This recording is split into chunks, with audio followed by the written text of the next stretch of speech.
Welcome to AVDP. I think this is actually 63, but I really can't keep track of what fucking episode we're on anymore. It might be 62. Should I say it? About talking into the microphone? Yeah, do I just talk? Yeah, you just talk. Okay. Hi. We have a new guest today who's never been on the podcast before. It's Mitch, my good friend Mitch. Hey, guys. Mitch is our expert in service industry. So all you... Among other things. Among others. Thank you. So all those people who are telling me that servers have it hard and they deserve to have their customers change to accommodate them, and I say they're fucking crybabies. Are we going to take some calls on this issue? I wish we could take calls. So Mitch, what do you think about it? You know on Facebook people go around spreading, look how bad of a tip I got, fucking crying and bitching about how customers deserve to do better and what the customer should be doing to make your life better as a service industry person. No, I mean, I think there's a gray area like there is to everything, but ultimately, you know, it comes down to the classic cliche thing of the customer is always right. The business is around getting people to come in and essentially adhering to their needs, whether that's through making the food item that they want or drink item or just acting how they want you to want. I mean, there are things that are absurd that you should not do for someone, but yeah, I mean, the industry is based around doing what you want. I think one thing that's really problematic is servers who, whether it's based on time in the industry or just, a false sense of themselves, think that they should be guaranteed a certain percentage. And I know there have been people that I worked with that'll constantly complain every shift, about getting bad tips. Like, I can't believe this guy tipped me that much and that much and that much. And to everybody else, it's obvious, like, you're just a terrible server. They don't ever get that. They're just like, man, I keep getting bad tips all the time. What's going on? You can tell them what's going on. Good. But you won't. No. Speaking of terrible service, we had a little work lunch, and we went to Kyoto, our favorite place. Man, this place is just... It's unbelievable. Which Kyoto? The one in Egan here. God, it's just the worst. It's the worst. So we were in there, we all got the buffet, and, I order my... Like, what I do in my strategy for the buffet over there is I order, 3 items, and then I eat them, and then I decide what I want next, and they come back, and I order 3 more items. This rarely goes as planned because often they never come back. They just don't come back. Do you order stuff from the buffet? Yeah. Like, the server brings it to you? Yeah, you've been to Kyoto before. Never for the buffet, no. I don't think he knows. You've never had the buffet over there? No, but it's not like a buffet. You grab it. No, you have a menu and you order. And they bring the kitchen. You order things from the kitchen. You making fun of me? Buffet is something you walk up to. It's called all you can eat. It's the all you can eat. Okay. Yeah. Version. Yes. I mean, they call it the buffet menu. That's what it says. They do call it that menu, but lost in translation. Whatever. So I ordered my 3 things. Okay. One of them was vegetable udon. Okay. So they do this really annoying thing where just 4 of us ordering, and for some reason they think that because it's all you can eat and everybody's got the all you can eat, you can just put everything into the center of the table. But normal people can't identify the rolls. Like whether you're getting a sexy girl roll or the crunchy caterpillar roll, nobody knows what the fuck those look like. You know what I mean? Like they read it and they know what's in them, but when it comes in a roll, they don't say it when they put it on your table. No, what they do instead is, so 4 people ordered rolls, all right? The guy brings 1 plate with 4 rolls on it, puts it in the center of the table, and leaves. If we're lucky. If we're not lucky, he'll only bring 2 rolls, put them in the middle of the table. We have no idea whose they are even to start eating. Yeah. And I mean, I guess in the all-you-can-eat context, if you get the wrong roll, big fucking deal, you just order it again. But it's it is kind of a big deal. Do a good, Yeah. So anyway, we got all of our food for the first run. My vegetable udon just never showed up. I mean, it's okay, whatever. I'll just order it. Next time she comes around. She just never comes around again. So everybody's done eating. We're all sitting around talking about work and shit, and then she just never comes. I have to aggressively flag her down. Hey, can you ever come back? Come on back here. She shows up, and she's like, you want something else? I'm like, yeah. So now I'm going to say vegetable udon again. I'm expecting her to get this glint in her eye. Oh yeah, I remember I fucked that up already. Completely stone-faced. Oh, you want vegetable udon? Just writes it down. Yeah, I wanted it 45 fucking minutes ago. Write that in your little fucking notebook. You know what I mean? Our waters never get filled up. Our table never gets cleared off. Yeah, you keep going back time and time again. I mean, I like it. I like it because it's an attraction now at this point. I like to go. I mean, I like the food there. I like to eat there. Straight up, the chefs know what they're doing. It's the waiters that are fucking inept. But I also like taking the stories every single time you go, it's like worse and worse. Unbelievable. And if you look at their Yelp or like their any reviews, it's just people like me constantly saying worst service, like the worst. And they will not change it. No. And they never see the same server twice. It's always the same terrible, I mean, this equally bad new people. Oh, you can eat shrimp is a great deal. Yeah. What are you saying? I mean, you know, that's they're not marketing. They're exquisite service. I guess not. Yeah, but I mean, call you sir and give you a mint and shit. They're gonna fucking I suppose low quality shrimp, but it's in infinite quantity. Why it's not low quality though? Like that, it was a bad, it was shitty food. I mean, you got that one bad thing, but I go in there, I get the stuff I like, and it's good. And I'm not like a sushi novice. I go sushi all over the place, and the food there is good. And they could hire better servers. Like when I go to Perkins, they're good servers there. There could, and I don't know this for sure, but there could be something to the way that they do it. And I actually just wrote an article on this for something I was doing in school. But it's very possible, since they are mostly like a team-oriented restaurant as opposed to like a table-oriented, where like everybody kind of does everything for people. You know, people run each other's food, bring different shit out. Okay. A lot of times, those people will just like split or pool tips or something like that. All right. And share it with food runners and sometimes even cooks and stuff. And I wrote an article because they're talking about a lot of places trying to get rid of tipping and find ways around it, especially in Minnesota, because there's something called a tip credit that a lot of states have, where when you're trying to get to minimum wage, some states have a tip credit where whatever you make per hour with your tips can help like subsidize that. So if minimum wage is, and I know it's not, but let's say minimum wage is $10 to make it something nice and round. If you make no tips, you have to pay them $10 an hour. But in a state like one of the Dakotas or something like that, if you make, $5 an hour, but you make $20 an hour serving, you don't have to pay them any more than that, because you get to minimum wage. The whole idea is to make sure they get a livable wage, and tips are credited towards that. That's what the tip credit. So the store doesn't have to pay them; they get paid less than minimum wage as long as they make tips. Exactly. Yeah. But Minnesota doesn't allow for a tip credit. So you have to pay minimum wage. So servers' minimum wage is continuing to go up, even though, in all honesty, even being one doesn't need to, because we make, you can make a shit ton of money doing it. So what that's done is it's really fucked with people's labor and them trying to find ways around it. And so some people have just eliminated positions, like, in our restaurant, we... But why does it fuck with people's labor? I'm confused by this. Like, McDonald's has no tips, and they definitely have to pay everybody minimum wage. Yeah. Whereas a Bonfire... But if food costs $1 at McDonald's, it costs like $15 at Bonfire. Yeah, exactly. It's insanely different. Well, I guess it's different. It's just as simple as this. There are restaurants that are selling the same amount, and they have to pay their people more as minimum wage goes up.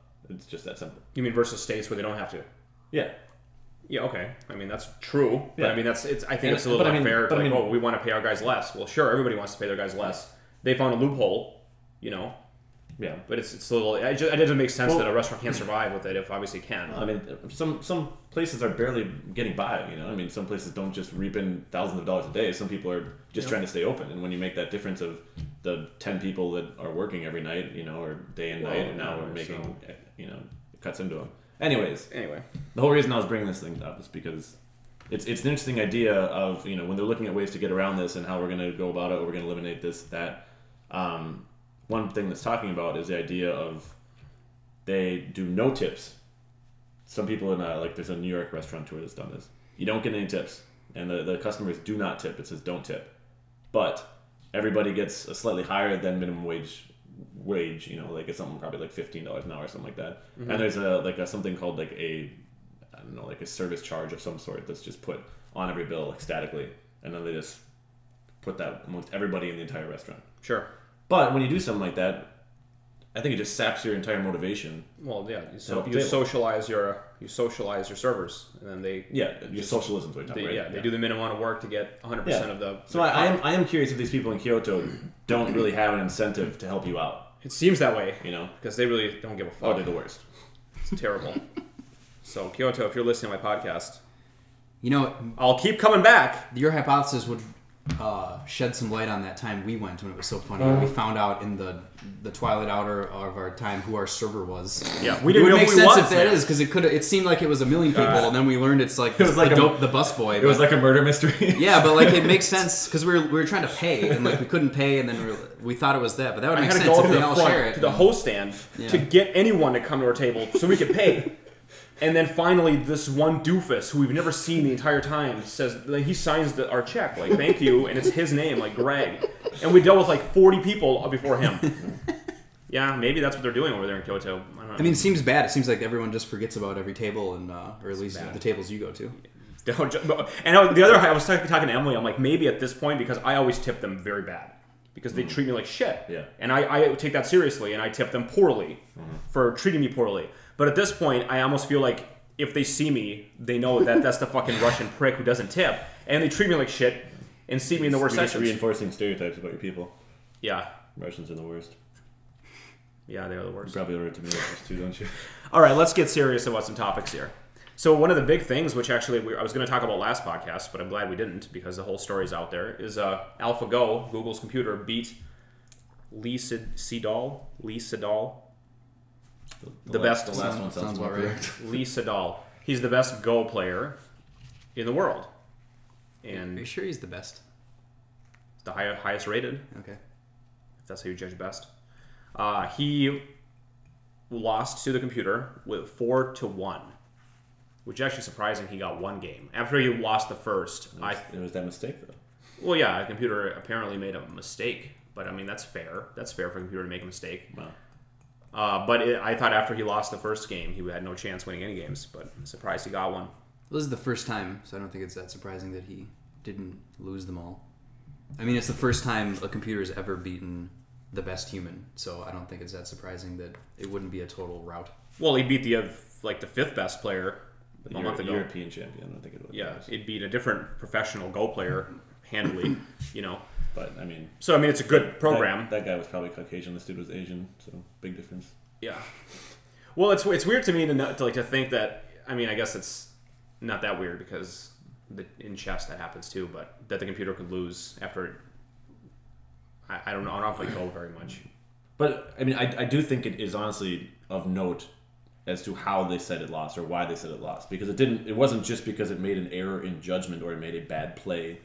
The program actually, as they say, like failed, as in it wasn't able to assess how well it was doing in that game because it did not calculate the move that it did correctly.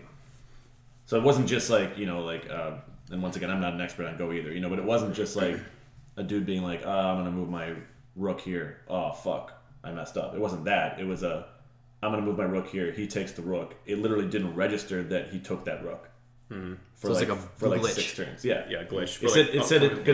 It said it dynamically. The program dynamically changes its playstyle based on how well it assesses it is doing versus that opponent, and it did not realize that a mistake that it made was a mistake until like 10 turns later, something like that, and so it played incorrectly.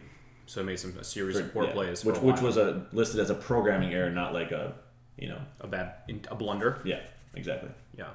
I think he could. I think a correct program would have just. They did it again. I don't think he had a chance. They do it again. Yeah. So the difference between I don't know how this is different than the chess computer. I mean, it's a different program, of course, but did the chess computer win by learning and playing better, or did it just be able to see the future better? Well, they all win now. They probably what. Like, the best humans cannot compete against any computers, so there's in chess. Yeah. Yeah, I know, but I mean, at the time, does the chess computer like think and have a play style, or does it simply think a lot of moves ahead that a human can't see? When it beat it, I don't think it thinks.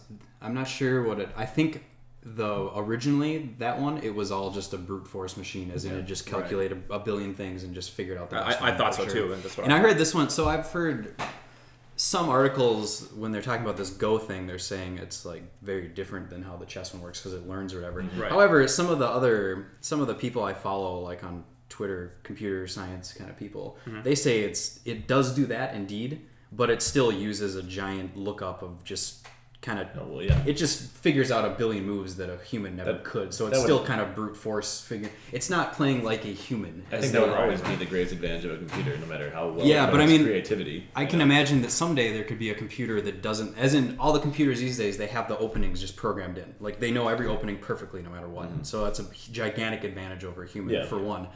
I can imagine someday maybe there's one where they can figure out just how to do well even without having that. Mm-hmm. But they would just you teach them the rules, right? And say play, and it don't figures it out at all, or something. I don't know. Very limited. Make them that's an interesting thought. Very simple database. Maybe they understand some openings, even no openings. They should be able to just do the best move with no openings. I mean, they have those competitions where you try to write the smallest program and the smallest bytes to play Tetris or something. But maybe someday that'll be what counts as. The computer, it has to be under a certain size, so it can't have a database. I want it to be so the next big chess explosion is writing programs to play each other, and so you can write the best. Oh, they already have that. They have whole tournaments for computer versus computer. Actually, I would like to watch those. Yeah, that'd be interesting. My chess guy, I don't think they are actually.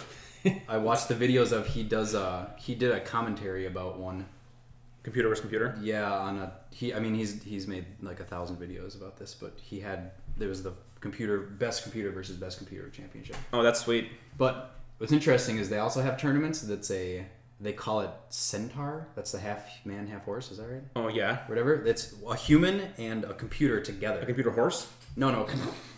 Computer plus human can beat the best computer. Oh, interesting. Like an assisted human can still beat the best computer by itself. So they have tournaments. It's a human plus a computer versus another human versus computer. It's kind of interesting. Wow, that is interesting. I like that. Well, there was something similar to that. I guess kind of the interesting thought, at least. And I'm not going to remember details about it because I think I had it a couple years ago. But there was something like one of the best chess players in the world played against everybody in the world. Yeah, it was Kasparov versus the world. Yeah, and it ended up being. You would think that basically the best player of the world, who's participating in this, would essentially just run it, and they wouldn't ever do better than he could do. How do they play the world? They took votes on moves. Yeah, so everybody got to discuss what they thought they should do before they made a move, and then they essentially nominated some of the better people. I think there were other grandmasters, that they're like, okay, you guys can kind of be deciding, but they would consider what everybody put in as possible moves, and then they would make one. And like I said, I think it'd be intuitive to think that you could never play better than the best person there could play. What else could you do? But it didn't turn out that way. That by getting all the input of everybody else who's much worse than the people that they're playing, or even the people that they're collaborating with, they're able to play at a better level than they did alone. So it's interesting. Who won? We don't know. No, I think that actually the world won. And I remember there was a really interesting story about some female chess player. And I just laughed at the prospect of it, but they said no, not okay, that sounds hilarious. I'm not laughing at the prospect that she was female. I'm laughing at the prospect of what I'm about to say. They said that she suggested a move at one point in the game, like a critical point in the game, that was so revolutionary and so unheard of that it changed chess forever. Wow. And I'm like, how is that even possible? Everything's been thought of. What the hell? But everybody was they were like, oh my god, what? Wow. What? Nobody thought of that move. And they eventually went with their move. It wasn't conventional. I mean, literally, she blew everything up and changed the whole world. And I think he lost because that move. Yeah, literally. Wow, that's crazy. This maybe I was watching Star Trek again, and I maybe think of that. This episode of Star Trek pissed me off so much where Deanna Troi beats Data in chess. So they're playing their 3D chess game, and Data has no business losing anybody on that ship in chess, right? 3D chess, though. It's 3D chess, you're right. It's always been Android's weakness. So he's playing Deanna, and then she makes a move, and he makes a comment about how that is not the correct response to the move he made. As if, he knows it's not. That's written about, Yeah. And then she says, oh, chess isn't all logic. And I'm like, well, that's not really true, Deanna. And then she makes a move that Data had no idea was coming. And then he says, wow, what a great move. And now you're going to checkmate me in 3 moves. And I just hated that scene so much. Yes. But I was thinking that, okay, that showcase, I looked it up. That scene came out before Kasparov lost. So at that time, a computer could not beat the best player in chess. And I guess it's reasonable for the writers to think that it's just too hard for a computer to play this game, even then, chess is not a game of intuition. You know what I mean? It's a game of 100% known information. But people used to, before the computers always won, people didn't understand that. They thought chess was going to be the ultimate in human and intellectual ability, and the ultimate of what intelligence was. And then once the computers could do it, and you could write a program that had the database, it doesn't matter now. But how could even primitive humans in the early '90s era? How could they not realize that because chess is a game that could be brute forced, it eventually would be. You know what I mean? Like, why? Arrogance? I guess, but I mean, it's just like tic-tac-toe is a known game that can be brute forced. Checkers is a known game that can be brute forced. So is chess. So it's weird that they would go, okay, well, chess will never, we'll never get there. It's like a weird thing. But maybe they just completely overestimated. Well, they did, and I think that's what it is. They just thought that's way too complicated for computers, and that's so. My kind of rage of that episode is a little bit overhyped because at the time it was put out, a computer couldn't beat a human, But then it's just kind of interesting how their thinking was that data could do all these calculations. But they were fine with going 10,000 times the speed of light to cross the universe, and that's an instant. Who was fine? As in the show, they're traveling past the speed of light 10? all the time. Yeah, whatever that is. Yeah. Well, yeah. I think that's when they wrote down. I don't think they could possibly do warp 10. Right. They get to close to warp 10, but they cannot go to warp 10. I feel like they probably have the only example that you couldn't actually. They've gone like the Traveler made them go in, whatever, but that's good. I love Star Trek. Warp 10. I love Star Trek. I said 10,000 times the speed of light, I think. I think that's warp 10. And we'll check the record. It's in, we'll check it out. We'll have to look at it. Warp factor 10. And then later, Data plays this other character in Stratagemon, which is a different game, and he plays for the draw in that game and ends up drawing the best Stratagemon player, which is also interesting. But I don't know, that Stratagemon could be a really complicated game that, But the other thing is, like, fucking, why Deanna? Why fucking Counselor Troy? She has no business being good at chess. She's not even human.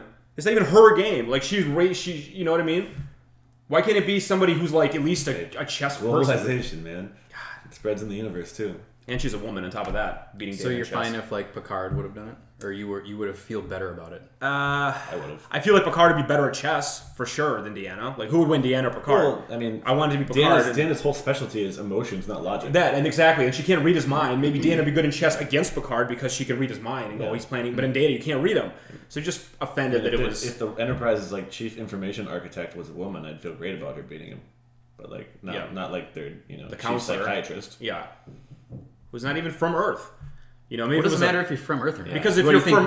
They're like 4,000 years in the future. Like I said, globalization. Because you have, like, chess is Earth's strategy game. Well, I know, but as long as chess was at her planet from her birth, she had just the equal amount of time. I guess I just don't believe that. Where did chess start? In, like, India? I mean, you were born in India, yet you know how to play it. I mean, everyone probably plays in America. Probably worse than any given Indian.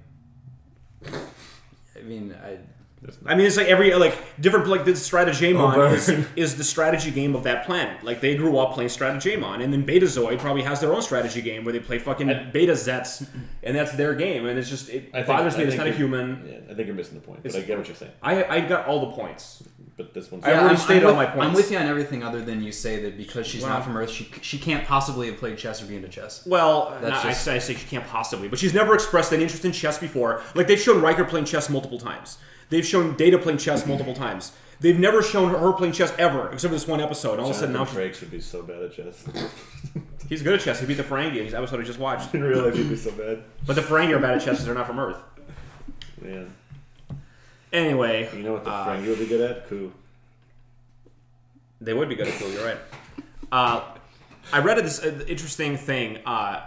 There's an Assassin's Creed movie coming out. Assassin's Creed. We're not taking the natural segue here? Is this still? Which one's a natural? The Star Trek one? Yeah, duh. Yeah, you're right. Let's take the natural segue. You're right, Malone. Wait, are we done with computer talking? Oh, go ahead. You got more? I want to say one thing.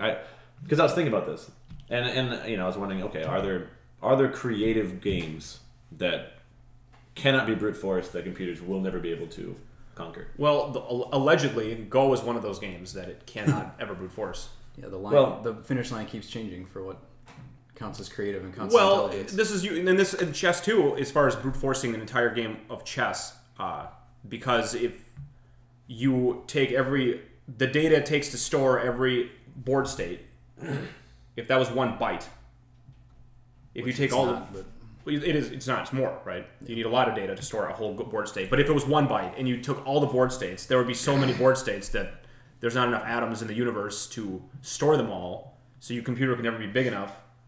Not to store them, but that's the bad way to do it. Is it? Yeah. To count brute forcing? To enumerate every single possible board state. It seems like an inefficient way to play chess. But that's what brute force means, right? No, they do it in a more intelligent way. They only figure out they figure out all the possible moves, and then whichever ones like where you take the other person's queen, they only go down that path. They don't just figure them all out. But how do they know that that's going to happen unless they figure out every possible move first? You throw away the crappy ones. But how do they know how do they identify the crappy ones?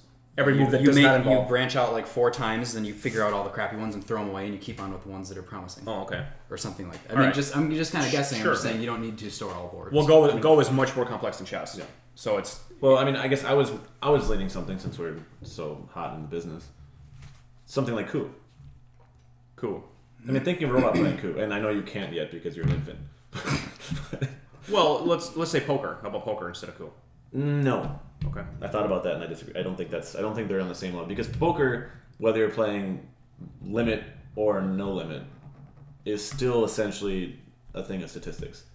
And I know, like, if someone's bluffing you all in, you can't really tell what they have, but at the same time, you know what you have. You know what the board says. You know what your probability of your hand improving is, or staying the same, or a random hand getting better. There are calculations you can make on that. Okay. Well, for you viewers to know what coup is a bluffing game where there's 5 personalities and you take actions, but no one knows what you actually have versus what you're claiming to have. So it's just 100% bluffing all the time. I mean, yeah. Well, it's not 100% bluffing, that's not but the best way to say the information is all unknown other than clues you get from social deduction. Yeah. So for a computer to play, it'd be interesting experience. Well, just because of when we've been playing and how it has evolved, like we've talked about a lot, where at first we started playing and we were mostly just telling the truth and trying to have just trying to play that one straight and narrow path, and then we started lying a little bit, and then it just became more and more elaborate to the point of, if you're just looking at it objectively, there's no fucking reason that we just did what we did, but that's the reason that we did it, because it doesn't make sense at all. Mm-hmm. You follow it's not based on any type of logic or decision making. Well, it is in our heads. Yeah, but I mean, it's not based on I'm gonna do this because there are X amount of cards left in the deck and I see this. I mean, sometimes we do things like that, but sometimes when we claim 4 different personalities in the first 4 turns, I don't know if there's a way the computer can actually not just maybe. I think a computer would have a better time guessing what someone would have as opposed to playing that type of play style. Because what kind of program could you write where it just says, I mean, unless you're saying, like, pick fucking random? Like, project a random personality? Is that even best? Well, it would learn, the computer would have infinite memory. Yeah, so it could learn what you're trying to do. Yeah, so exactly. So why does it need infinite memory? Why does it need it? Well, yeah, what do you mean infinite? Like, it could remember every action you've ever taken in a session. Oh, so not infinite. Well, infinite. Well, I guess in the course of a human life. It can't be infinite. Yeah, like in a game session with Mitch versus a computer, it would remember every single action Mitch ever took and what the path was for that action. Like, it would be easy. That's like, unless Mitch is trying to trick it. But he would remember every action he took, whatever they be. The fact it would remember no matter what. Yeah, so it's not an argument would it remember it. It's a matter of could it benefit from remembering. Yeah, I think it would, because I think it'll be better at randomizing its actions and picking up on your patterns than you would be at randomizing your own actions and picking up on his patterns. Because your memory's worse, your ability to distance yourself from, emotions would be much more difficult. Like, maybe you want, this time I'm going to really trick him, but, well, you did that exact same thing 4 games ago, and it remembers you think a computer, like, the best computer coup program would beat the best I think that player. I am under the kind of the line of thinking that there's not a game that a computer couldn't be better than a human at. Okay. How about Cards Against Humanity? Well, no, don't back down from this. What about it won Jeopardy? It won Jeopardy. What the? Of course it would. But that's using like human language and understanding. I mean, that's like understanding fucking jokes. Siri would win Jeopardy. So I'm saying it's understanding like cryptic clues. So I think sure. I'm with Krasny. I would never. Yeah, but think about something like Cards Against Humanity. You know that works? I can't stand it, but yeah. You know that works? I know how it works. Yes.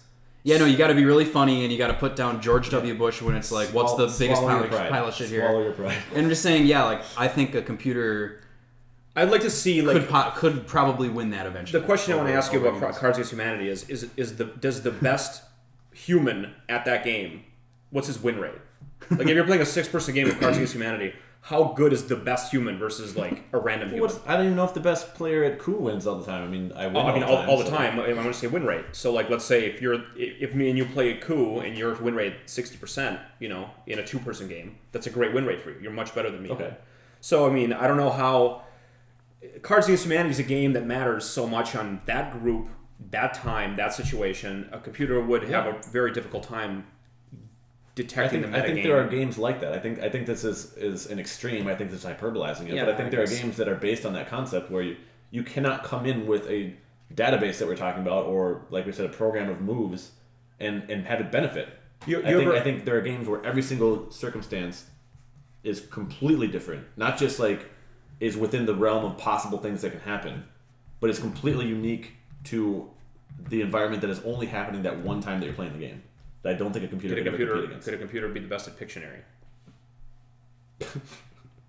Similar question, right?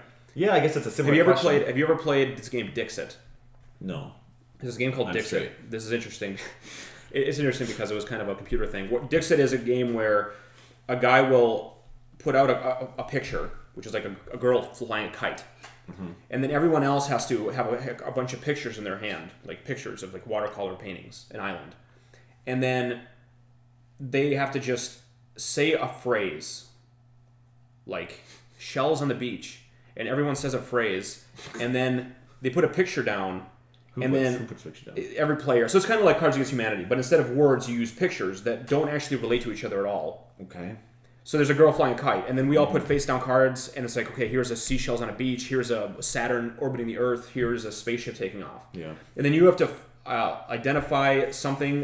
Whatever. I'm not going to go through the game and never play it. Do you think a computer could explain the game better than you? Well, yeah, definitely. But anyway, the point is, it involves everybody saying something because they want their card to be picked. Okay. But not by everybody. So they're suggestively saying something that they think like. Wait, they don't want everybody to pick it? Yeah, because everybody picks... Who do they want to pick it? They want to get the majority of votes, but not all the votes.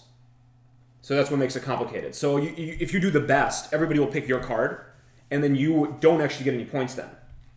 But you want some people to pick your card, the most people, but not all of the people. Mm-hmm. So you kind of want to not be too specific, but everybody's doing that, so it gets really muddy.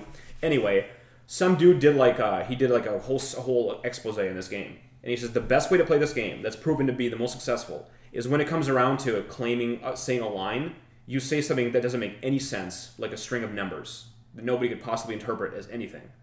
So instead of saying, the tide rises in Wednesday, you just say 4, 4, 6, 7, 8, 9, 10. And then everybody else says lines, and then the person who didn't give anybody an idea what they have, he ends up like winning the game of Dixit, like most of the time. I think what if they're all playing that way though? Then it's totally random what would happen. Yeah. I'm never betting that a computer won't win anything or be better than a human at anything ever, no matter what. You're physical or let me ask. So let me. This is something we've been thinking about. You want to hold on to something that the humans gotta let it go, man. You gotta let it go. You think a robot could be better at me than sex? Yeah. Yeah. Fuck yeah. Already is. For sure. Here's what we were talking about. Sibians. My boy. Fluent and I were talking about it. What if computers can write things? They can write news stories now. Like they can take news stories and rewrite one that's fine, and you wouldn't even know a computer wrote it. Computers can write stories. Mm-hmm. They're pretty shitty, I think, that I've seen. They're like they don't make sense a lot of the time, mm-hmm. but at the same time, some of the like chunks of sentences do make a lot of sense, mm-hmm. and they're written pretty well. So give it, another couple, whatever years, and a couple is probably too short, but say computers can write novels. They can write full-on novels, like Fabio-style romance novels mm-hmm. women like, right? Computers can they read all the Fabio novels, Yeah. And then they just know they know the formula for writing them. Okay. And then they can just vomit out 100,000 a day, mm-hmm. these Fabio novels. Then the computers would know what books tend to go big. Mm-hmm. Like they understand like what made 50 Shades of Grey go viral. The computers would know that. They'd be able to figure it all out, go, okay, well here's the virality, hotspots in this book. So then you got one computer who writes 100,000 novels a day. You got a different series of computers that analyze all those novels for virality and say, okay, here's a bingo. Then they just publish them. Mm-hmm. And then the bookstores are flooded with novels written by computers that are like keen to go viral. And then humans just have no place writing books anymore. Except for, you might say, for instance, vinyl records have no place being around. They're inferior in quality, but there's like a, you know, people want that special touch of like the analog thing. Yeah, so humans will books will be stuck to that. Like, it's like, you know, I'm gonna go. You see this? Like, this piece of art is actually made by a human. Like, yeah, and exactly. We were saying there'd be like you have one in your house, and you're like, oh, it's Barnes and Noble will have a section. Yeah. Barnes and Noble will have a section, and that'll be like niche human written books. You know, human fantasy. It'll be like a niche market because computers are better at it. They're going to be better at writing books. But they will never be able to have a nonfiction book. You mean a fiction? No. Nonfiction? A computer can't like write a research paper? Well, not like that, but I mean like a nonfiction narrative. Based on experience, you mean? Yeah. Because they don't have experience. It can never be based on a true story. You're right. Could just make it up. Unless androids write it. Unless Data wrote a book, right? Androids that have experiences. Yeah, but that's like... Why can they write a narrative based on someone else's experience? Yeah. That'd be a biography. Okay. I mean, I guess that's... You're right. They'd have to have all the input from that person, but yeah, it'd be fun. Yeah, I suppose. What if they can scan your brain and like get all your memories and then write a narrative based on your actual experiences? That'd be arrested. good. It'd be a great narrative, right? I think I'd like to read it, I guess. Yeah. You wouldn't. It said, you know, but we were just thinking, like, what would happen if computers like they could generate so many novels a day, you know, and then just publish or generate music, or music, or paintings, or whatever. It could be one of those chess options that they just discard right away.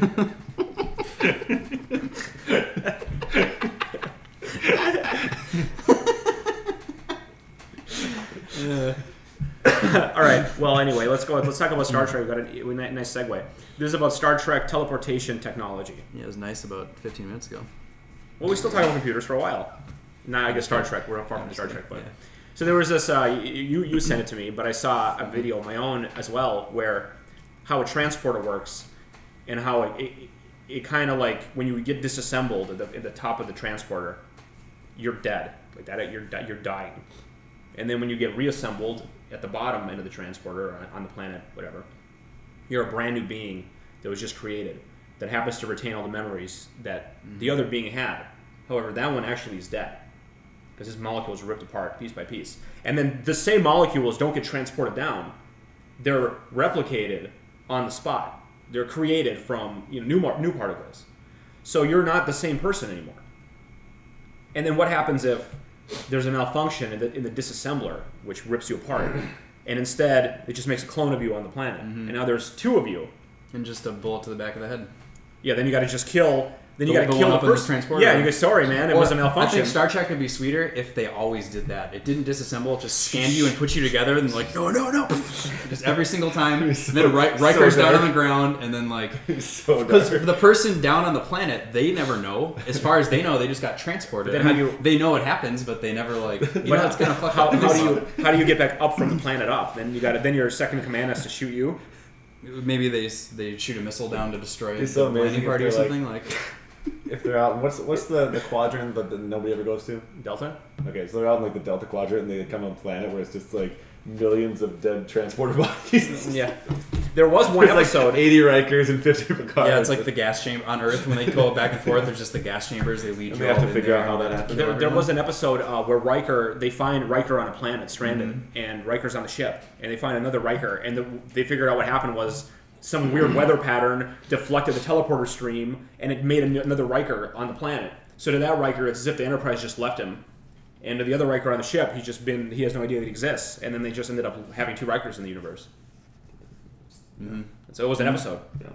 So they touched on it, but it's that is an interesting thing that like it's the ship of Theseus like parable, where is it still the same ship if you replace all parts and build it on new stuff. It's interesting shit. The transporter.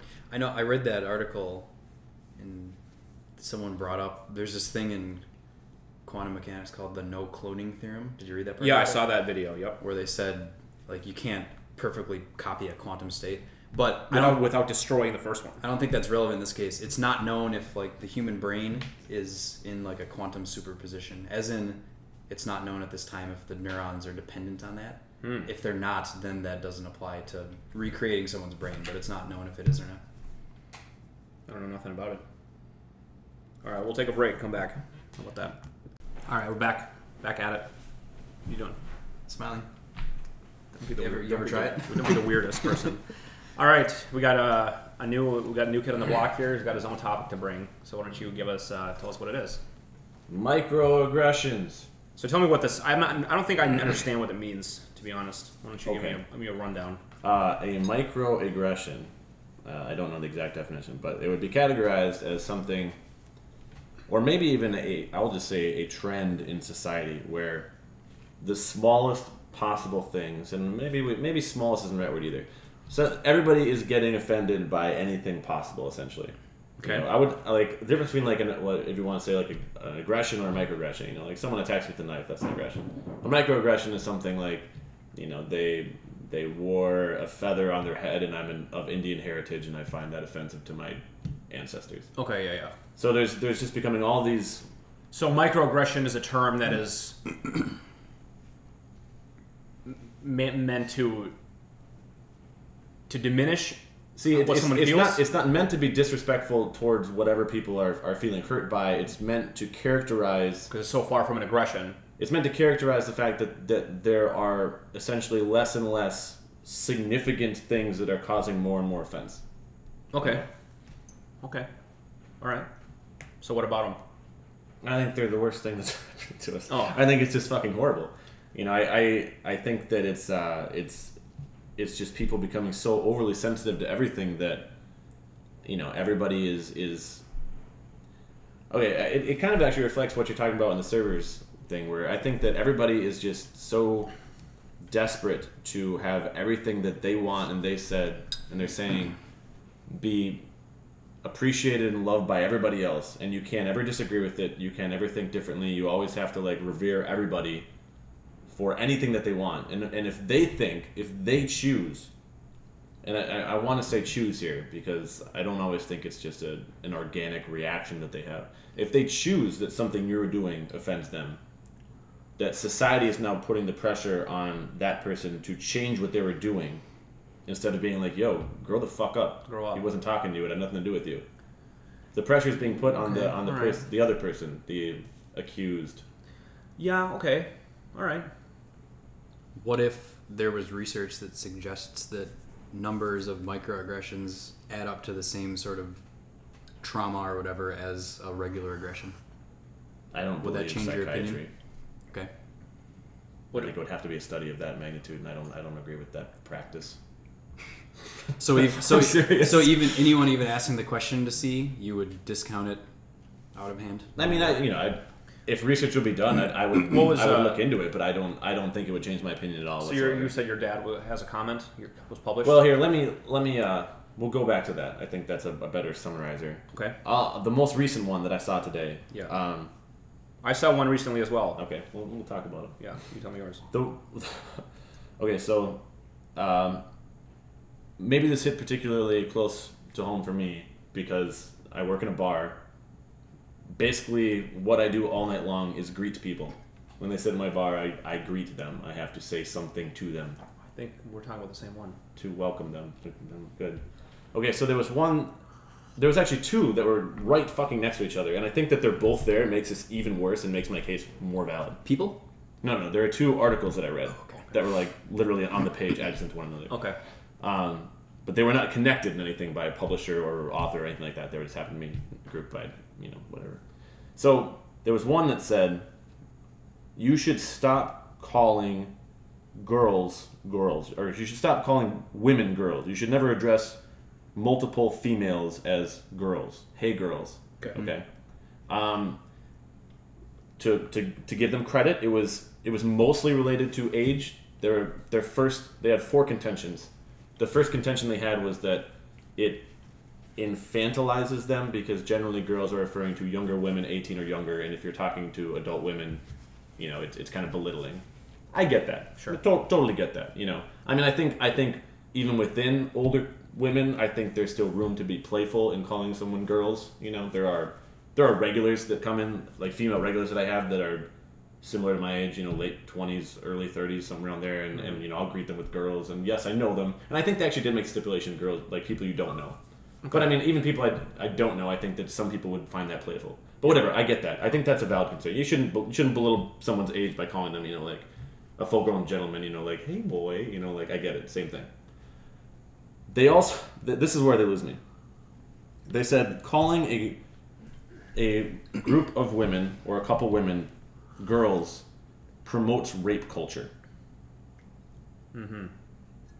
And I can't agree with that whatsoever. And I would love to go on for the whole podcast and tell you how awful rape is and how it's terrible, and we do have a problem with rape in society right now, and not just necessarily the obvious physical act of rape, but kind of the systemic oppression idea that they're referring to. But I will never believe that calling a group of women girls is promoting... How does it promote it? They went on this long tangent about how women are constantly trying to be young, and they want to be young and youthful. And by calling them girls, you're either trying to enforce upon this idea that you want them to be young and youthful, or stating that they're not, possibly, or reminding them that they're not. And it causes this reaction inside them that they want to suddenly be younger and act younger, which is generally associated with, like... It's a long, winding path. Yeah. Yeah, I'm not with them. And my first obvious thing, I mean, there are plenty of people that I've greeted with girls, and I shouldn't say, I mean, it's by far not my most common one. I mean, I will not, it's not my go-to, but I've done it. And, there's no reaction that person is suddenly feeling like they, Well, they went home and wrote that up piece. I think that if there are plenty of examples of people who do not in any way associate that with rape culture, and those people not just being white 30-year-old guys, but women who are called girls and do not connect that in any way with rape, that you cannot say it promotes rape culture. They might start now that they've read the story, though. And that's the dangerous fucking part of this whole shit. No, they might actually, like, the next time someone who I've called girl before, and she'd be fine, and we'd talk and have a good time, and she says, "Oh, thank you, you've been wonderful, I'll come in again." She might read that and be like, "Wait a minute, were you trying to fucking rape me? Are you trying to time, repress women?" Like, it's just fucking stupid. And if this individual who wrote this, if when someone calls her a girl, this is what she draws about, I would never want to call that person a girl. I wouldn't want to cause them that type of trauma. But to say just unanimously that doing this causes this is such fucking bullshit, and it's a perfect example of what microaggressions are about now. She feels this. Yeah. And I feel terrible that she feels this. I don't know, how she came about that, but if she's telling the truth, she feels that way, I would never call her a girl. That doesn't mean that everybody else should have to change. Well, okay, let's talk through it. So let's say that some people feel this way. Okay. Isn't it just to society's benefit for you to stop using it all the time? Well, interesting point. Okay. So the next article that I read right next to it said you should never call a group of what looks like women ladies. That's the one I read. It's exactly the one. That's exactly the one I saw shared. Yep. Because in today's, I don't want to say wishy-washy as in like just being irreverent about it, but of kind of transgender, people having different sexual gender identities, and it's sometimes very ambiguous. You don't want to say because a person who perhaps has female sexual organs and whatever longer hair, you don't want to call them a woman because maybe that's not how they identify. Yeah, this is a transgender piece where not everyone's a lady who looks like a lady, and some men prefer to be a lady, and you shouldn't assume their gender. And assuming somebody's gender is, you wouldn't say hello blacks when you saw a series of black men. So why can't there be a neutral way to address people without genderizing them immediately? Because some might find that offensive. Y'all. Yep, y'all folks. They literally said, "Hey folks." Hey folks. That's what they said. Folks or hello. I guess we should say hello and cut it. You have to understand, in the same line, once again, doing this day in and day out, I've been criticized for calling a woman ma'am because she feels old. I've been criticized for calling a guy sir because you feel like he's much more loose and like casual. Yeah, hey, that's my father's name. Like, you can't call a fucking person anything now. If you want to say, hey, this woman got offended because she makes you feel old when you call her ma'am, and then there's probably some giant write-up by some fucking blogger being like, the last thing women want to be is feel old, and you made them feel old, and now she's going to do all this cosmetic surgery. It's like, because someone gets offended doesn't mean you should change what you're doing to everybody. Yeah, okay. Well, yeah, I mean, you're somewhat right. There's other things there's some things that could be removed from our language that arguably would improve society. And I don't think that that is one of them at all. Well, the ladies one is more interesting because that you are making assumptions about somebody who is, may or may not be a lady at all, and you're saying that they are, and they might not be, and that, Sure, I mean, you could say the same thing for a totally straight guy who is very slender and has soft features and long hair and, dresses something. I mean, most people who've worked in the industry have called a guy a girl before, because or a girl a guy if she has whatever features you would identify, and you feel terrible. It's like, right. Oh God, okay, that's a terrible start. I'm so sorry. But at the same time, as that person, and once again, I'm not discrediting their decision to do so, but if you are a guy who is wearing effeminate stuff, long hair, slender, dressed up, you have to understand why I mistook you for a girl. It's not like that's some giant leap of fucking, assumption. Well, and the same thing as a girl. If you are dressing in what would be identified as typically, male clothing with a male haircut and whatever, and you have masculine features, once again, it's terribly unfortunate that I misjudged your gender, but you have to understand why. I wasn't meaning to offend you. I wasn't meaning. But you don't have to choose a gender at all. You're right. Is the argument? You're right. I don't have. So it's like when you mistake someone, you just start speaking Spanish to somebody who looks like he's Spanish, but he's Native American. Like that's offensive, right? No, that's the thing. You think that's offensive? It's not offensive. You must understand why I mistook you for Spanish, though, right? Yeah. Well, I mean, I think that it's not offensive. Yeah, I mean, I guess. Here's a question. It feels a little. You're offensive. saying, do you get to decide what's offensive to someone else? I don't get to decide what's offensive to someone else, but they don't get to tell me what is offensive to everybody. If someone says, "Hey, I come into your bar a lot, and I don't like it when you say the term jelly bean.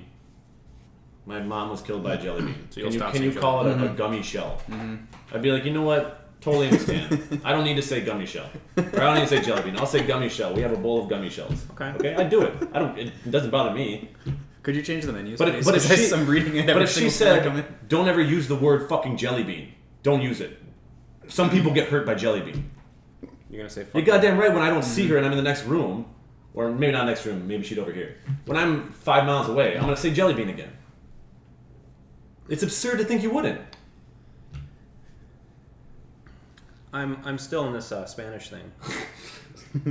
Well, now I'm thinking. I mean, catch-up. Isn't it offensive that you assume somebody speaks Spanish because they look a certain way? No. You don't think that's offensive? If you even if they are Spanish, they just don't speak Spanish because they're American. Isn't it offensive to just say "Cómo está" to them? Not at all. People say "Cómo está" to me. Why? Because people think they're cool saying shit like that. Well, okay, maybe. Gracias. Sure. What, am I offended now? Okay, well, what about fucking Chinese instead of Spanish? Because Spanish kind of growing into it's not offensive. If you were like making fun of them, or if you were mad that they didn't understand when you talked that would be offensive. Yeah. I bet a giant, way bigger of a proportion of like non-white people would get offended by someone starting a conversation in Spanish than would women being called girls. I'm sorry. Say it again. I think people could be offended by being spoken Spanish to if you're not white. I think that's I would guess. But I think that's the problem with this whole thing is that people are looking for fucking reasons to be offended. Yeah, I totally agree with you there. I mean, I think the pendulum's listen. Okay, let's say somebody is North African, okay, and they are, a black skin color. They do not speak English. Okay, the only white people, Caucasian people they've interacted with are French North Africans who speak French. If some guy came up to me and started speaking French because he thinks white people mostly speak French, would I be like, "What the fuck, bro?" Well, I mean, you are hard to offend, I guess, but... No, but would anyone realistically think you should be offended by someone saying, "You're white, you should probably speak French," because every white person I've met speaks French? Is that something you should be offended by? Yeah, I guess you're making sense now. Take a ballsy stance here. I mean, this is the culture. You're trying to justify this shit for them. It's like, well, maybe I can see how. No. If you really think hard, yeah, I can see why somebody would be offended, but it's just not fucking right. It's not logical. It doesn't make sense. Mm-hmm. And I know that I have white privilege, so white French people and white English speakers should never complain about anything. And maybe, it's harder when people look at a person of a yellower, browner skin color and assume that they speak a different language. But it's not offensive. The act that you were, seeing if they speak this language is not offensive. Mm-hmm. Yeah, I think what's the offensive aspect is that you're making assumptions about them that you don't you don't need to be making, and like you're it's perhaps you're just trying to reach out to them and connect on some sort of common barrier. well, that's what you're trying to do. Yeah. So and that's offensive. You shouldn't do that. I think that our society is definitely swinging in the direction that you shouldn't do that. It's fucking stupid. Yeah, I mean you're right. It isn't offensive unless you mean it to be offensive. I would say to take offense. If there's a way that it benefits you to call women ladies or to speak Spanish to Spanish people, then you should take it on a case-by-case basis, probably. Like if some people are offended, but other people might not be offended, it gets weird, So you can't just cut it out because sometimes people like it. You can't just cut it out because Well, you can cut it out, but like, why would you? Because sometimes people like it when you call them girls. Absolutely. Like it's like being carded. And some people would you're carding me. That's what a compliment. And some people hate it when they do it. Right. And some people would hate it if I called them folks. Literally, I would hate it if I was called folks. They suggested in the article that you should say, "How about hey folks?" I just say hey folks. Some people would hate that. And like the risk of hurting the feelings of a transgender person is like do you really think so tiny? Do you really think I could be in a high class like 4-fucking-star restaurant Say folks and say hey folks? You really think I could do that? You gotta be more. No, you have to say lady, gentleman. You have to use terms like that. Mm-hmm. And maybe that's something that should be changed. Yeah. But the fact is that's just as offensive to some people as mistaking the identity that is intentionally being ambiguous. Yeah. I mean that's something else. It's like they should be used to the world by now in the way it is. But then it's like, should we not change the world? It's a weird take either. You can go either way with it. Well, the world should absolutely fully integrate a space for, in this case, transgender people or whatever. I know there's multiple terms for it, all that stuff. I mean, you should allow for and create space for that, but they should realize that this is a difficult society to instantly change like that. And that there are a lot of people who are fully welcoming to making that change, but they are making it more difficult by carving out a fucking space as opposed to being understanding that this is a transition. Yeah, I mean, I would say they're trying to make change in their own way. I mean, if you're going to write this blog post, if this is important to you and you're going to write a blog post about it, what would you recommend they do instead? Not write the blog post? Which one are we talking about first off? I mean, the one. Who cares? Well, I think they're slightly different in my response. Oh, the rape culture one is like just do both. the rape culture one. I am incensed about. Well, that one is I don't get that one. So maybe I can read the article to really get it because I really don't see the connection myself. Do you see? I mean, you told me the justification. I mean, I guess I can listen to it and understand what they're saying. I don't know. I don't get where I just don't understand where it gets to rape culture. Is it rape culture that women try to look young? Is that the fault? Is that a rape? Is every woman that makes herself younger? I thought it was poor writing as well, so I didn't exactly. Yeah, so I mean, I don't get. Maybe it's probably poorly written post. The ladies one I did read, and to me, it made sense in that I can see how this might offend some people, and it wouldn't affect me too much. I understand that could be. I understand that is an issue where identifying with gender can lead to an error in assessment. I understand that, but you have to understand the intent behind doing that. No, what if you assume somebody was gay based on how they were acting? Is that offensive? If you assume someone is gay. Yeah, there's a guy who's acting gay, air quotes here, and you assume that he's gay, and then you made some kind of I get what you're a lighthearted gay joke to connect with him. That is honestly different for me, because you cannot say by looking at someone what they are trying to be. There is a guy that everybody I've ever known thought he was gay, and he's not gay. He speaks with what you would say would be the stereotypical like high twang and right. He's very animated. But so you wouldn't make an assumption that he's gay based on how he's acting or looking? No. Well, yeah. So why would this not apply? Because you never greet someone with their sexual orientation. You never say, "Hey, gay guys." You never say that. What's up, queers? How's it going? You would never do that. Just like you would say, what's up, straight boys? Like, you wouldn't say shit like that. Well, I guess you could say, like... I have to choose something to greet them with. I can't just pass. I have to choose something. And no matter what I say, someone can be offended by it. So just fucking give it a break. Not if you say, just hello. Hello. Hello. Good evening. Welcome to our restaurant. Can I show your... I mean, some people want more attachment than that. Well, no one could be offended by you not doing that. If you just say, hello, people, come on in and, sit in this chair, no one can find offense there. They're not going to go, you fucking prick, you address me as sir, or don't address me at all. I guess I could see somebody saying that, probably. You'd totally be surprised. I'm serious. Here's a comment I have, though, about the whole outrage culture and things like that. Yeah. So, Mitch, you're saying you read this article that you thought was too extreme of word policing and not likely representative of a large amount of people. Mm-hmm. But what do I want to say? I'm saying like anyone can write an article on the internet that sounds like, if you can imagine any kind of a position that you find is completely absurd, someone's probably written an article about it. Sure. So I'm just saying, how much is that article really mattering, and do people really care about this? You know what I mean? Like, I think we could say a lot about things like that are talked on this podcast. Yeah, definitely. You're right. However, I feel this sentiment where everyone says everyone gets so offended all the time, like we're offended. But is it just because anyone who wants can really amplify what they want to say? Mm-hmm. Are this many people really getting offended about things? Regardless of if the numbers of people that are getting offended have increased or not, the amount of reform that's being caused by these people speaking up is increased. So there's a reality to the weight behind what these people are saying, whether it's the same number or whether not. And the fact that changes are being made is what's bothering me. Because you're left in this fucking place where you can't do or say anything to anybody.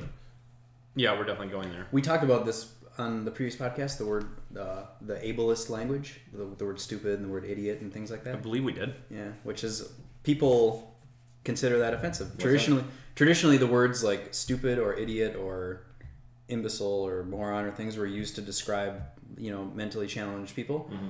People these days, some people find that offensive and they want to stop that kind of language. That one is really... I notice it all the time ever since I read some of these things. Well, I think with that, it's because those words used to be for something specific, mm-hmm. and then they were incorporated as just a negative word. Mm-hmm. It's like fag. Right. It's like that was a word that meant something, and then they took it, and now it just means straight up negative things all the time. But the word itself isn't negative, so it becomes an offensive word. But that can follow the path there of why that now all of a sudden, a person who is retarded, that's a word that's just has negative connotations. You know what I mean? So they don't want to be that word anymore. They want to be a new word. So they make up a new word. But eventually that word's going to be deemed to be offensive too. Yeah, but I mean, I guess the argument there would be stop taking these words and using them as, But I mean, you got to have one word. You got to have some word to describe things that are stupid or people that are idiots. Yeah. But I can follow that path. Like the whole girls and ladies thing, it's really hard for me to, it's pretty hard. I got to think pretty deep to find the offense. Whereas with those words, I can find it pretty easily. I would guess when we're older, it's going to be not socially acceptable to address people by any gender or to really have much of a gender assumption. I think that'll be seemed like, hey, blacks, like something like that. That's kind of my guess. Well, it's like, okay, it's similar to if I were to hit on someone that I thought was either a woman or a straight woman, and she got offended because I assumed she was straight or I assumed she was a woman. Is that offensive? Should that ever be offensive? That's a fucking compliment. Yeah, there are definitely some people that would say that is definitely offensive. Yeah, and that's stupid. I mean, if I was like, sup, slut, looking up her dress or some shit, yeah. But I mean, if I was like, hey, I saw you from across the room, I thought you were really beautiful. You mind if I buy you a drink and maybe we can, talk or something like that? Yeah. Some people are offended by that. Don't enforce your patriarchal culture on her, you fuck. Just because you're a man, you gotta come over here. Maybe if she wants to talk to you, she'll come to you. Yeah, I hate the world. So, all right, let's talk about this other thing. So we're talking about serious issues. I saw this Facebook post. What? Oh, is it the same topic? Oh, you're done? You're not done. Well, I didn't bring what my dad said. Oh, well, get fucking to it, man. I was gonna get there eventually. Okay, go. Does the word fuck promote rape culture? You know, I haven't read enough blogs about that, but I definitely should, right? Should? Well, I mean, you could probably make a lot of money writing articles about if things as small as calling women girls promotes rape culture, then every time I've ever said fuck must promote it. Oh, yeah. But there's no blog post about that. I'm sure there are. Are you kidding me? Well, I'm not Googling it. Anyway, tell me what your dad said. Yeah, so this was the first thing written about this in the Princeton Alumni magazine. You mean the first... What do you mean written about? There was an article on microaggressions, and the next week they had feedback, reader feedback. And the very first thing that they posted was what my dad wrote. And he referenced a quote from somebody else who was a Princeton graduate and I think was giving a speech, possibly at Princeton or someplace else. But the guy said, you can judge the size of the man by the size of the thing that bothers him. Let it sink in. Okay. All right. You mean like the dick, right? You can tell the size of the shaft. Okay. I think that why is that such a sexist quote, though? No, I'm not saying it is. Size of the man? Oh my God. Mitch? Because it was said in a time when that was Well, we fixed that by now, didn't we? Yeah, that quote should be expunged. And that's quote's bullshit, Okay, actually. let's change it. No, okay, good point. I'm just fucking around. But really, like, at the same time, that quote is It's fucking perfect. it's a good quote. You can get offended by anything you fucking want. Yeah. It takes a much bigger person to be like, whatever. And nobody wants to be that bigger person. Because they want to have this world perfectly carved to accommodate them. What I'll say about that is it's easy to be the bigger person when you are... No, don't even bring up my fucking color. I mean, it's all of our colors, but yeah, if you're in the majority and in the position of power, it's easy to be the bigger person about everything and not to see anything from anybody's perspective. No. Well, it is just a fact. It's true. I completely disagree. I mean, you can't disagree. It's true. No, because you're saying it about me. Yeah, I'm saying it's easy for you to say whatever. If you want to say it's easier for most people, that's fine. It's easy for you. No. You admit you can easily say whatever to everything. Yeah, it's easier for me, but not because of how I was born. How can you say that, though? It's because of my perspective. Yeah, but that's a product of your upbringing and everything that you have. So maybe it's parents. Maybe it has nothing to do with the fact that I'm white or the fact that my parents were wealthy. Maybe it's the choices that I made growing up. Maybe. But you can't say that for sure. You're right. But I'm saying it's easy for you to say that because of all the advantages you have. So for you to be offended and just let it all go, well, okay, I mean, you're going to be fine. You can get offended and nothing bothers you. But if you're in a different position... There have been people that have been very mean and tried to evoke anger and hatred and tried to offend me, and I don't give a fuck. I believe you. You don't need to convince me. You don't give a fuck. And there are things that I guess I would still possibly feel like could offend people that could also apply to me, but I don't care. I don't think it's just because I don't care. I mean, I think it's easy for you to brush things off in the same way that it's easy for me, and it'll probably be easy for Malone, because we are not threatened by anything. Like the world doesn't scare us. The world's not against us. So for us, we can just not care about small things and not give a shit. Whereas for other people that are, it's different. I mean, I'm with you in a lot of things you're saying, but to just say it takes a big man to not care. You need to divorce your idea of what we're talking about from serious issues, like people being blatantly racist and people destroying someone's religious ideas or something like that, from what we're talking about, which is microaggressions. Yeah. I mean, in the case of I think microaggressions are, you're right. But the whole quote, what it means is just to say that, I mean, the purpose of this quote, the meaning behind the quote is let the little things go. That's kind of that's the point of the quote. It's like, don't sweat the small stuff. This is the concept. Yeah. And I mean, I get the concept, but what I am saying is a defense of people who get offended by things that don't bother us. There's a big difference just telling those people to just let it go because it's. But we're not. I'm not talking about telling them to let it go. I'm talking about changing society because somebody gets offended. That's what we shouldn't do. Change how you interact with them. So don't change society. What was the rest of what your dad said, or is that just quoting the quote? I can't remember. He put a little article. That's basically his gist too. Yeah, I mean, I know he started off by saying, "I'm surprised nobody has referenced this because he's a Princeton graduate, whatever." But he said this in the speech and then said some other stuff. But I mean, yeah. So there's a lot to be said about this stuff. I think. I know. Right. Well, since we're talking about important issues, serious topics, here's the thing I saw on Facebook. I've seen it a lot of times, but I got into a fight actually about this with a friend of my dad's. On Facebook? Yeah. My dad's old coworkers. Okay, so the concept here is, which is interesting, people who are getting welfare should be tested for drugs. Some states want to have that be a law. Some states have it as a law. Yeah, didn't they do it in like North or South Carolina? A lot of states, and I did some research on it. Now, I can see in a different time, I would have been for this. I would have been, yep, absolutely test them. I've totally flipped on it for a couple of reasons. First off, I don't care if people are on drugs or not anymore. It just doesn't. I don't give a shit. If they're on drugs, doesn't matter. The other thing is, I looked it up. It's just been completely ineffective to do this. And then so these like hardcore Republican types, like, yeah, we should test all these people because they're all. I mean, they think they're all freeloading drug addicts from the perspective of the Republican, Trump supporters. All these welfare babies are definitely on drugs and definitely squandering all the money. There's no legitimate case for welfare. That's in their mind, right? That's the twisted perspective. It hasn't been effective as far as finding people who are doing drugs and eliminating them from welfare.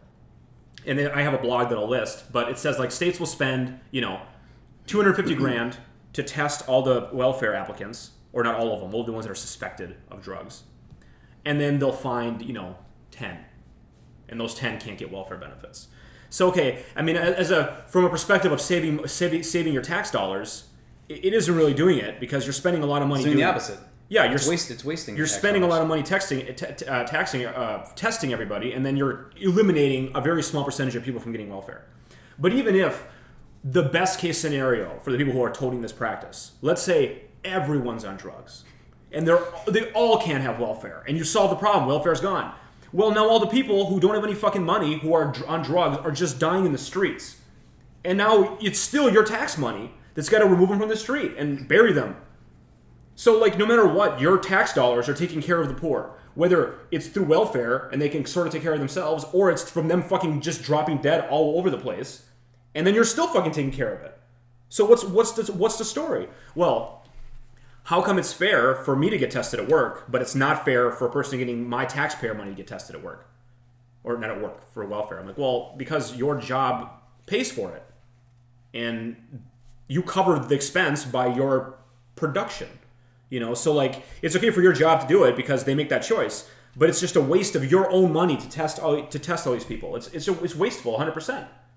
So what the fuck? So I just want to shut this whole thing down and say stop fucking posting about it. It's idiotic. Even if some of them are doing drugs, it's not tax effective. It isn't even effective for saving anybody. It's what are you trying to do? Right? Yeah. So I'm in total agreement with you. Yeah, I think I agree too. Well done, Alex. Here's my question.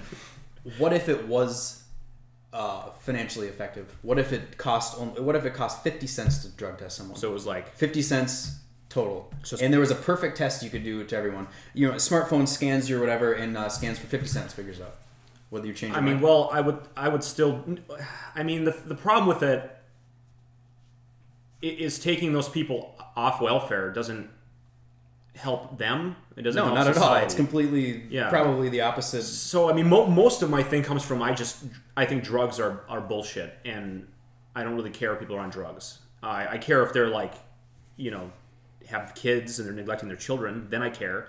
But if a person is just like smoking weed, and obviously they smoke weed and it pops up on a welfare test, they can't have welfare anymore.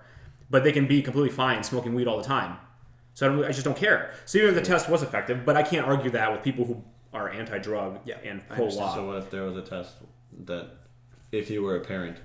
If you're a parent and you're on drugs that are actually bad, then... Like what? Well, like the drugs that kill you and make you neglect your kids. Like marijuana doesn't make you neglect your kids, I don't think. Does it? I know a lot of parents that smoke plenty of pot and they are still great parents. That's true. I don't know any parents who are on heroin. Heroin. Here's my take. I don't think the drugs doesn't mean you're neglecting your kids. Right. Neglecting your kids means you're neglecting your kids. Right, you're right. So right. I think drugs should be decriminalized overall. Yeah, that's exactly where I'm at. Is I just don't like the crime of doing drugs to not get welfare. I think the issue that is inherent here is that they're being given money by the state, and if they're on drugs, they are obviously spending some of that money on drugs. Yeah. therefore do they deserve it. It's not a matter of like, are drugs bad? It's, are they properly using the funds that we're giving them? Yeah, I mean, that is, you're right. I don't know what to say about that. I guess I don't know what, if we should not give them the money. Or... Yeah, I mean, I know what Minnesota has one called WIC, like Women's Infants Children, and it's like... Don't say women. You can't just buy anything. It's for particular foods and things like that. That's well, sure, yeah, but I guess they would the money they do get that's real, they would spend on drugs, and then like they would buy groceries with their dollars. So it doesn't matter. You're lumping it all in. Yeah. Even if the money you're specifically getting can only be used for food, they should not be using recreational drugs.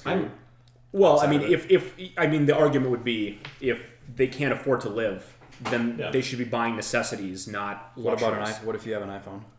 Well, exactly. That's what I was going to say. What if you go gamble at all? That's totally legal. What if you go to a movie? What if you take what your if kids you are to addicted this? to film? What if you do this? Exactly. I mean, so it's just like you just got to leave it alone. Fuck it. Yeah, I mean, I say. And the other thing that made me do this is that or made me change my mind, I guess. I mean, I would think I was ever said I was for this, but I'm done worrying about how the poor are stealing money from us. Like, I'm just done worrying about that. Like, the amount of money that we waste on welfare is, I don't care about it based on how much money we waste by bailing out banks and bailing out giant car manufacturers. Or like destroying other countries. Yeah, and paying for our military. So if I'm going to fucking get raged about tax money, I'm going to get raged about how it's being used to fund our fucking army and all the stupid nonsense. I'm just done worrying about making programs that punish the poor. It's a fucking joke. I'm over it. I mean, I don't like anybody who's exploiting the welfare system and stealing money from insurance and all that shit, but like, there's not enough of them to make me care. I'm for people stealing money from insurance because that's private companies. Yeah, but that punishes everyone else because insurance rates go up for you. Says insurance guy. Selfish. How much did the shareholders make last year? I mean, it's. I got no sympathy for any insurance company. Period. Ever, no matter what. They print money. There's nothing. There's no reason to be sympathetic I don't towards. like what you're saying. No. Here's Here's the ripping off insurance though. In this case, okay, this is a real story from somebody on Facebook who says he's mad now because Obamacare forces him to buy insurance, and he never had to before. He just opted out, never bought it, and just didn't get hurt. That was a strategy. But now he has to pay for it, and he's so annoyed. He's raging on Facebook. And I says, well, I mean, don't you... And he's a real Republican type, you know, so he's a very fair is fair kind of a guy. Like, how is it fair for me to pay for other people's health care? I'm like, well, what happens to you if you get injured and you need to, like, pay a $100,000 bill? He goes, I won't get injured. Okay, well, that's everybody's strategy for life, but what if you do get injured? He's like, well, if I get injured and I don't have insurance, then California takes care of me anyway, and I don't have to pay a dime. He said, it happened to me when I got in a motorcycle accident a couple years ago. I'm like, okay, wait, so you did get injured in a motorcycle accident, and then you incurred $500,000 in medical bills and didn't pay a dime of it, and now you're telling me it's not fair for you to pay for other people's medical bills? Like, you must realize that you're like, but in this case, the state of California paid for his health care. You know, so that's the taxpayers. Like, the health insurance didn't pick that up. Yeah, I'm only against ripping off private insurance companies. Okay, well, I'm with you then. Fuck them. But a lot of times, if you're like opting out of insurance and you suffer a car accident, the taxpayers are paying for you, so you're really ripping off your fellow man for that. I don't know if you should just rip off people because they make money. I think that's just weird. Well, it's not about you should. It's not a person. It's a corporation. I feel I put them on different levels for me. Like, I mean, I don't steal stuff, but I would feel like stealing from a store. I don't care way less than stealing from a human being. Yeah, I think it's you're a quite coward. different. Why? Because you'd feel bad looking at that man's eyes and taking him from, as long as you don't have to see the face of the person. Well, no, because if No, I not even- if I looked even into if I was- if I looked in the eyes of Bill Gates and stole his laptop, I would feel way less bad than if I looked into. You're morally confused. No, I feel less bad because that he can easily buy himself a new laptop without caring. Whereas a person who Yeah, it just means to justify a cruel action. It's not cruel to Bill Gates. It's not. I would say it's not cruel to steal. Yeah, the level of $2,000 cruelty to Bill Gates. I think the I level of think cruelty it's matters. morally wrong. Yes, but it's a theft is wrong no matter who you're stealing from. No, he's not saying left is right. Yeah, I think it it's is. wrong, but I think He's it's saying not. it's okay to do it. No, I'm not saying saying it it's doesn't okay. bother I'm him. saying I think it's on a total different moral plane. Like, I don't feel bad. That's right. I don't feel bad not paying taxes. Like, if I can not pay taxes, I don't feel bad at all. If I can find a way to loophole myself out of paying taxes, I absolutely will find a loophole because who am I hurting? America. Now, are you saying Well, you're kind of stealing from everyone, like you said back Yeah, there. I am. No, Yes. are you saying like a way to pay less taxes, or like I'm just like not gonna fucking pay them? No, a way to pay less. I mean, I got to pay them. I go to jail. It's the same But difference. I can pay less by using a loophole, by opening a company in my name that isn't a real company. No, that's a legal way to do it. Just because if it's But legal, it's does that make it mean it is moral? Well, in this case, yeah.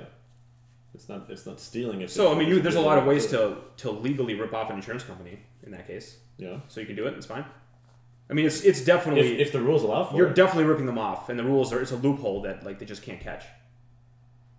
Are you referring to something specific, or are you just saying? I mean, I know a very specific case where you can for sure rip off an insurance company, and it's not. Well, I mean, it might be illegal if they could somehow know that that's your intent, but they would never be able to know. I mean, your description is so vague. I feel like. Well, I'll tell you exactly what it is. So a health savings account, you know what that is? Health savings account? Health savings account. Okay. It's an account you have that you can fund pre-tax money into it and then spend it only in medical supplies. Okay. So think food stamps for medical only. Okay. So you can go to Walgreens and spend $1,000 on cough syrup, which is totally fine. Okay. Then you can return all the cough syrup and get a full refund, and you just laundered your money. Yeah. You didn't pay tax on the money. And you didn't pay tax on your money. So you just broke.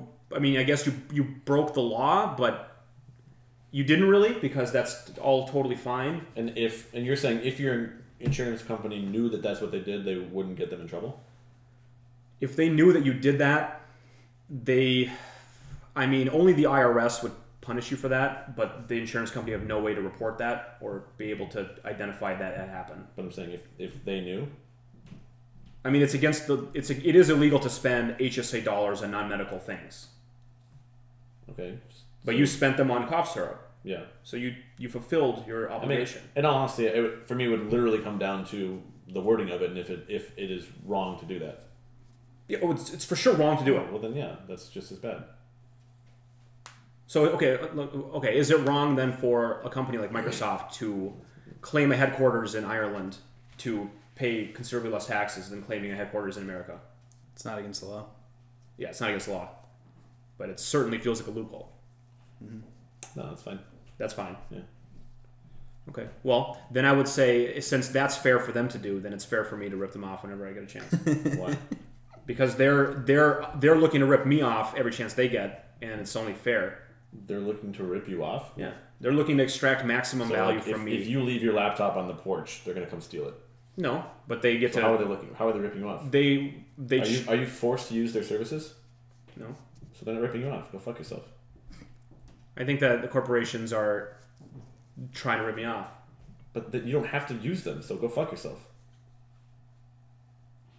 I mean, I choose not to fuck myself, and I choose to use that. It's just stupid reasoning. I can steal from this corporation because they don't have great practices. Well, just don't fucking go near them. Doesn't mean you can take their shit. We agree it's morally wrong to steal. But this kid over here is saying that he's okay with it, and I'm saying we're that's arguing fucking here wrong. that it's less bad to steal from No, it's a not. corporation versus a person. Completely not. You're a real black and white kind of guy. Yeah, and everything is. I don't know. I think that's stupid. I think that's just the most idiotic thing ever, and I think that's something that stupid fucking. Why don't you think it's stupid for Microsoft to cheat on taxes by building a headquarters in Ireland? They don't because really it's not cheating. Well, but it's obviously they only built a headquarters there to dodge a lot of taxes. Okay, then what they sell the majority of their stuff. The issue there isn't what Microsoft is doing wrong. It's let's do policy reform. Yeah, but we're not going to do policy reform. They're exploiting a loophole. Well, the problem isn't with them for doing it within the bounds of what's legal. They cannot get in trouble for doing that no matter what. Correct? There's nothing that they have done wrong or not right. Yeah. I mean, so they're fine. If you want to say that's wrong, change the policy on it. I mean, I would. Okay. Great. So do you think all morality should be codified in law? No. Not? No. But in that case, you did. You think? Yeah, is it wrong? Is it wrong for them to do what they're doing? Is it wrong, regardless of law?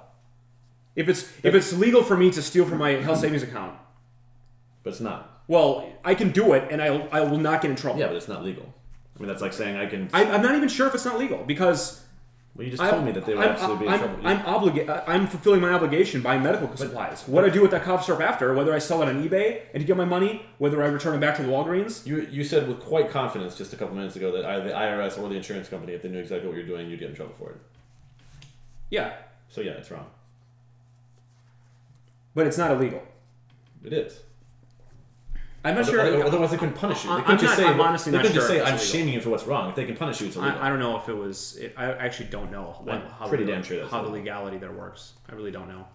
I'm pretty sure that's just... Because you can substantiate the purchase. You can say, here's my receipt for buying the cough syrup. So I don't know what I do with the cough syrup after I have to drink it then? Can I give it to my friends and family? Like, I'm not really sure how I can get caught for that. I think it's within reason easily to say that that's illegal and there would be some sort of protocol, something written that would get you in trouble. I think this is very similar to what companies do to cheat on taxes. It's a loophole that's obviously wrong, but there's not really a legal recourse to get them. So they take advantage of that to their full ability. Apple does it. Google does it. Yeah, everybody does it. Yeah. But you don't think that's wrong because law it is wrong though, right? I mean, it's wrong. They sell the majority of their services in America. They owe American taxes. They found a way to build a headquarters somewhere else just to dodge those taxes. That's wrong. No, that's not morally wrong. Interesting guy. What do you think about that? You think it's wrong? I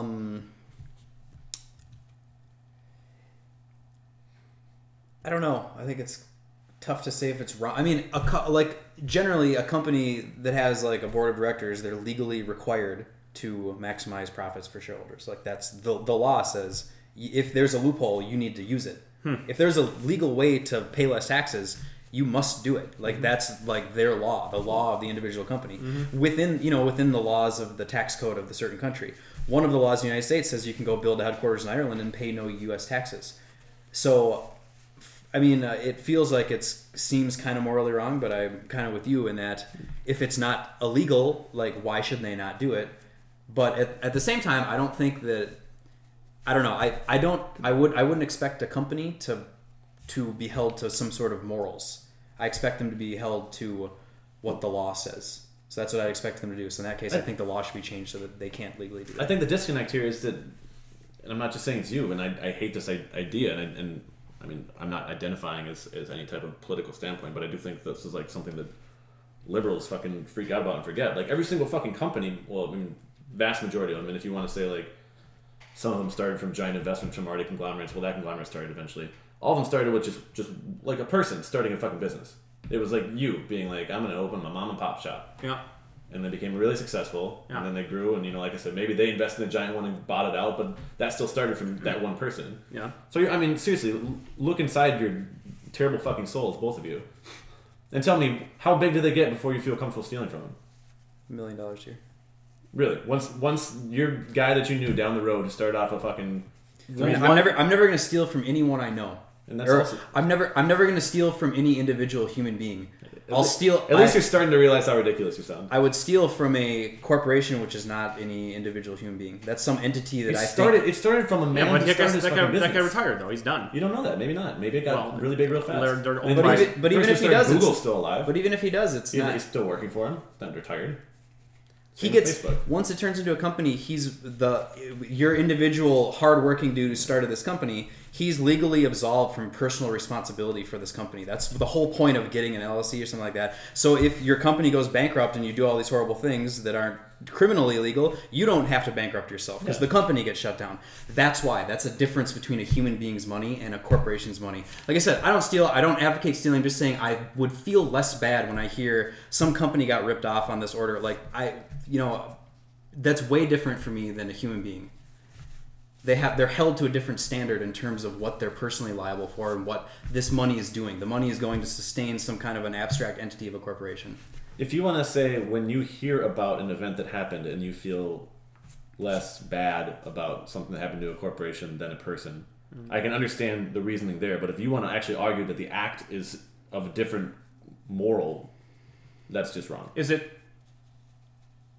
You're more than welcome to say that I feel worse about my mom getting shot than some stranger. You're more than welcome to say that. Well, that's, yeah. But you can't say that my mom getting shot is a worse crime than some stranger getting shot. You cannot say that. Is stealing from a starving person a bigger crime than stealing from a person that has no problem getting more food? Don't you feel worse about one or the other? It doesn't matter if you feel worse or not. It's the same fucking that's crime. What you're saying. We're admitting it's a crime, but you feel worse about one or the other. I did say first that I would personally, if I did it, I would feel better about stealing from a corporation than I did about a human. That's what he takes issue with. Yeah, he can feel that. You were saying that you're okay with it. You're not just saying you would feel worse about it. Yeah. I'm if one of my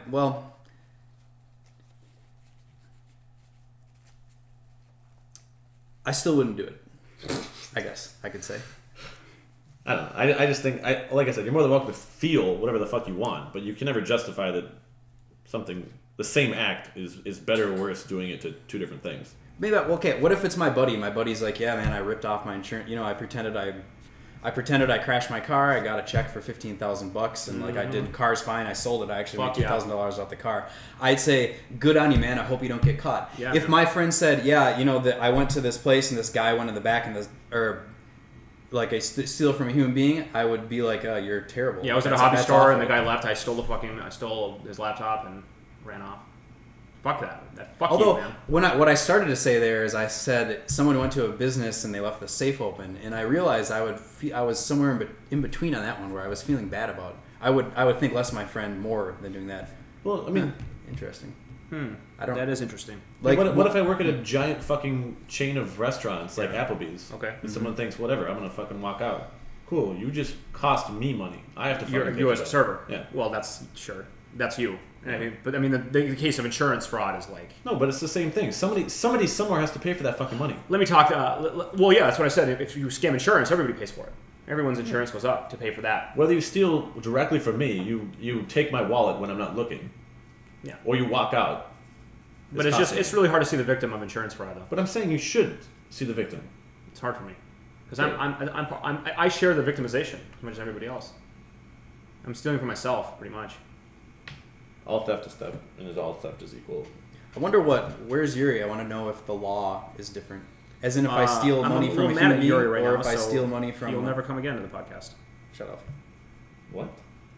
Well, he didn't come the one time, and then he never called me and said, hey, sorry I didn't come. Maybe I'll come another time. He just never talked to me again, as a matter of fact. I haven't talked to him in many, many weeks. Is he alive? Is he okay? I don't know. He had the flu last I heard, and then he just never fucking contacted me. He's not dead. He's been live tweeting fucking NCAA for the last 5 days. About the Badgers? This is fucking stupid, yeah. Oh, they won, right? They won their last game, yeah. Oh, fucking sports. So he's live tweeting, so he's definitely alive. He's not talking to me, that's for sure. It's like I fucking offended him or something. All right, sorry, Yuri, for bringing that up. We better go to picks.